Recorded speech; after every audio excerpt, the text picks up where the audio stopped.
Yes, guys, welcome back to another video. Welcome to the George Benson Football Channel. I hope all of you guys are doing good. Chelsea news today, going to go through 6 different stories from the 74 charges. We don't want to remember those right now, but unfortunately, it looks as though an announcement or a pending investigation answer is imminent on Chelsea's charges, and we've got loads of other stuff to go through. So make sure you are subscribed to GBFC. The month of December, we've obviously got loads of football. We don't expect to win any of the matches because it's December and Chelsea have an allergy to the month. But we're going to go and begin with the Enzo Fernandez latest, because Enzo Fernandez has signed with a new agency, The Elegant Game, as new representatives with immediate effect. Now, when footballers go and change their representation, basically they get themselves a new agent, this can often mean a variety of different things. But the new agency that Enzo Fernandez has signed with is co-owned by former PSG player Javier Pastore,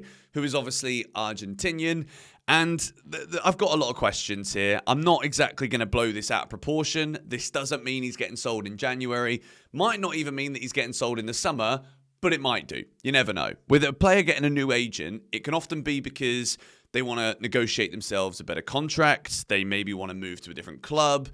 And usually, getting a new agent could well be the first step of doing that. So we're going to have to wait and see what happens with Enzo Fernandez. There have been tentative talks about Chelsea and going in the market for certain players. We've seen Elliot Anderson links from Forest. We've seen Adam Wharton from Crystal Palace. And with Enzo Fernandez, when he first joined the club, it was 3 or 4 years ago nearly now, which is absolutely mental.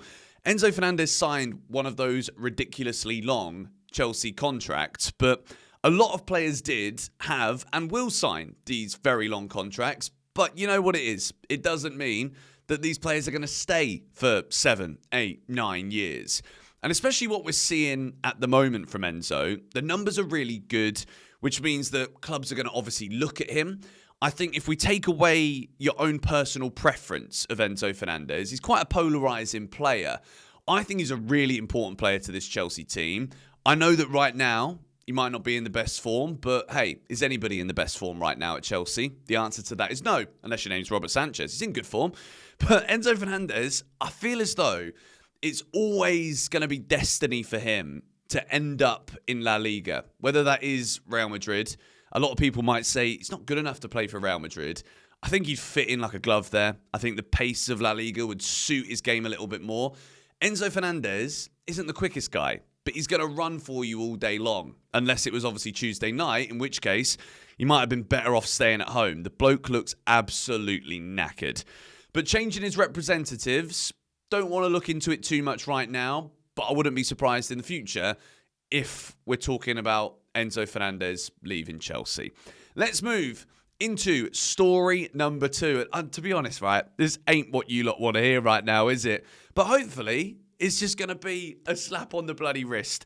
Breaking Chelsea's FA disciplinary case on 74 charges, including alleged secret agent payments from the Abramovich era, is set to conclude this week. Now, it's Thursday morning Chelsea news for you.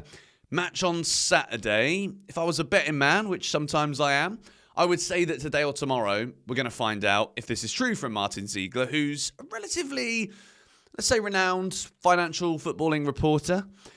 Maybe we're going to find out what's going to happen here. And listen, if you don't know what we're talking about because you've either chosen not to know about the 74 charges, or maybe you're just not aware about it.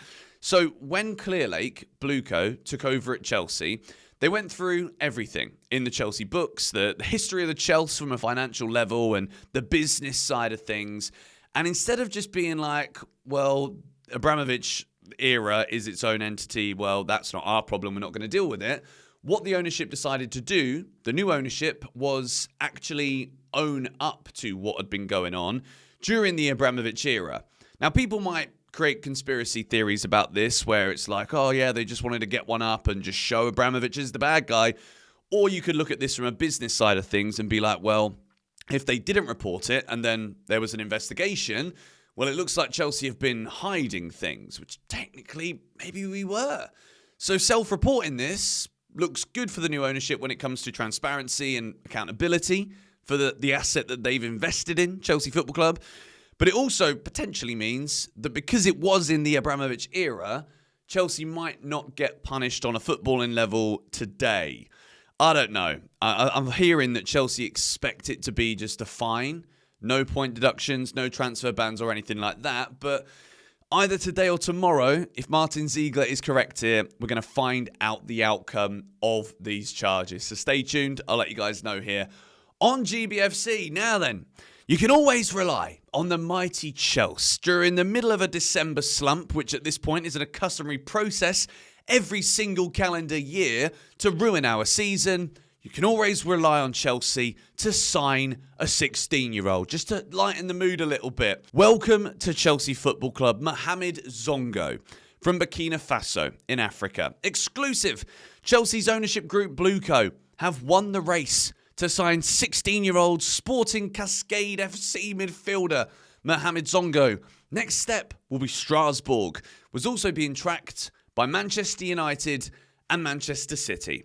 Now, when it comes to these 16-year-old signings, I promised myself that I'm not going to get too excited about any of them. I'll be completely honest with you. I don't have time to watch the Under-17 World Cup. Maybe this kid is very good. He's an attacking midfielder. I don't know. And until we actually see him even able and available to play for Chelsea, I don't really care anymore. Congratulations to him. This will be a huge moment in the young man's life.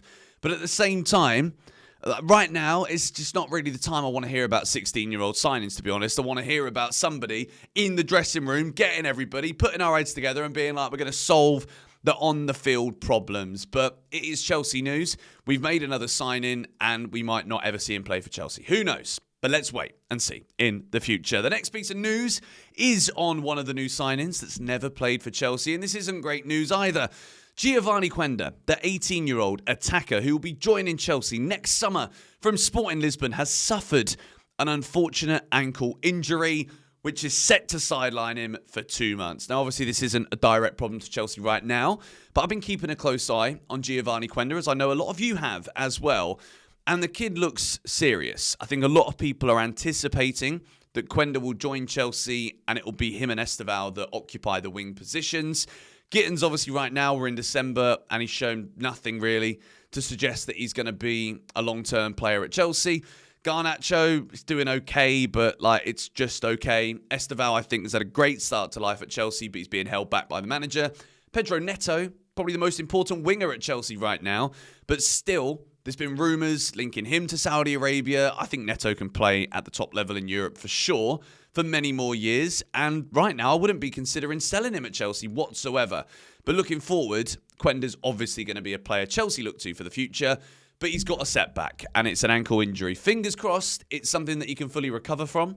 You know that when players are this age, sometimes injuries they get during these teenage years from playing a lot of football can hinder their career, their growth, their potential, and all of that stuff. But fingers crossed with Giovani Quenda, it is just the ankle injury, 2 months, and he comes back stronger. Now then, Chelsea and centre-back signings. I think Chelsea, if we're going to make a signing in the centre-back position, it should be one of the left-sided players. I think a lot of people would say different. Some people would say, Levi Colwill's coming back at the end of the year. He's going to be the guy there. We need a right-sided centre-back. But Chelsea and the Murillo links from Nottingham Forest, they are not going away. Nottingham Forest star Murillo is reportedly open to a move this summer, and Chelsea are among the teams interested in the young centre-back. Now, if we really are interested in Murillo, then we got to be hoping that Nottingham Forest get relegated, shouldn't we? Because if Forest get relegated, we're certainly not going to be talking about the kind of lunacy numbers that we've been discussing before when it comes to Murillo. Nottingham Forest won't want to sell him cheap. Realistically, I don't think Forest are going to go down. I think Dyche will do enough to keep them up. And Murillo is a centre-back who I do rate very highly. I watch him play. He's a very big, strong centre-back. He can absolutely spray a long ball. He likes to carry the ball out from the back. But predominantly, he's a bit of a bully. And I think Chelsea kind of need that at the club right now. And I think when it comes to that centre-back partnership, who's the one, who are going to be the guys to be there, long term, I think Chelsea will bank on it being Fofana and Levi Colwill. I think Trevor's obviously doing a good job right now in centre-back, but I think we can't shy away right now from the fact that there is just not enough quality in this Chelsea team. And that is being shown by the rotations that we're constantly seeing from Enzo Fernandez. And Enzo Maresca. I wanted to leave this to the end of the video today because I wanted to go through the news and then discuss this a little bit more because it's important. Rotation is a club-wide strategy at Chelsea, not just something being done on a whim by Maresca. And the theory is sound. This is a season that could stretch to 67 matches. Yeah, it's very unlikely when we're playing like this, boys. The thinking behind the plan is that rotation controls the load management of individual players and will help avoid injuries. Another part of the ploy is for the squad to be fresher for the run-in in those teams who pick the same players every week throughout the season. Maresca has now made 119 changes in just 23 matches. The most made by any Premier League manager or head coach. She has the full backing of the club's top brass to manage the squad in this way. I've got a problem with this, guys. I'm going to talk about it. I'm going to break it down at the end of this video right now. Because when we're talking about 119 changes in 23 matches, that is basically 5 different changes on average to the starting 11 every single week. Now, obviously, when it comes to who's to blame at Chelsea right now, we've spoken about it. I think you absolutely cannot void Enzo Maresca of blame. I think it's very simple to just simply say, yeah, Maresca's got it wrong. He shouldn't be doing all of these rotations. Rotation is important, but not on the scale that Enzo Maresca does it in. And it's also, in my opinion, the most important part of all of this is that Chelsea don't really have a game plan. We're always trying to react to who we're playing against. We never go out there and just play our game. It's always, well, they're going to do this, so we're going to do that. We anticipate this, and then, they're actually playing 5 at the back. Oh, God, guys, we're going to scrap the whole plan, and now it's this. No wonder we all look confused all the time. When it comes to Chelsea and these rotations, this kind of strategy is yet another gamble from the football club. There's a gamble in the first place when we only insist on buying players that are going to develop, that are very young, that we can give long-term contracts to. This is a gamble, and it's a gamble you can argue isn't paying off because are we making progress on the field? The answer is no. The 2 trophies that we won, excellent, fantastic, but did we build on that? No, we haven't built on that. We've arguably got worse throughout the course of this season. So not only are the sporting directors gambling on the recruitment, but we are now gambling by having another strategy which does not work in football. Any successful team that I can ever remember, Pep Guardiola is the only person that's managed this, but the difference with Pep Guardiola and the way that he rotates with his teams is that Man City bought him an entire squad of players that can win against any team. It isn't just Pep Guardiola's genius as a manager, it's the fact that the depth within the squad was quality players. And that is not what we have at Chelsea right now. I think we've got a core group of players that should be starting every single game. And then there are some exciting youngsters. But the quality, let's just say it now. I'm going to call a couple of players out here. The quality of Jamie Gittins isn't Chelsea level. The quality of Liam Delap isn't Chelsea level. Mark Guiu isn't Chelsea level. And these are players that we're having to just put in the side. Now, I think a lot of this also, and again, there isn't any real concrete proof or evidence of this, but it makes a lot of sense to me. You spent all of these money on these players in the gamble that we can sell some of them that don't quite work out in the future. You can't tell me Jamie Gittins is getting in the team right now because tactically he brings something to this Chelsea team that is going to make a difference to us. Is Gittins really making a difference to us when he's out on the pitch right now? No. But was he an expensive asset that if we're going to realise he wasn't the right signing, we need to give minutes so that he gets bought? Probably yes. Now, I would argue right now that there are some players, and I don't want to just scapegoat Gittins here, but there are some players that we did spend a lot of money on whose value definitely has not increased. Obviously, there's book value and then there's what the player sells for.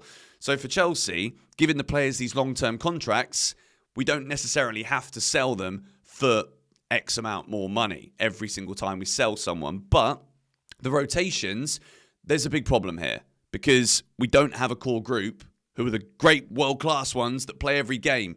Because realistically, how many players are world-class? Caicedo, Palmer, Reece James, Cucurella. That's it. That is it. And even then, these guys don't all play every single game. So what we're seeing here is a bunch of players that look like they don't know one another. Why is that? Because there's no continuity.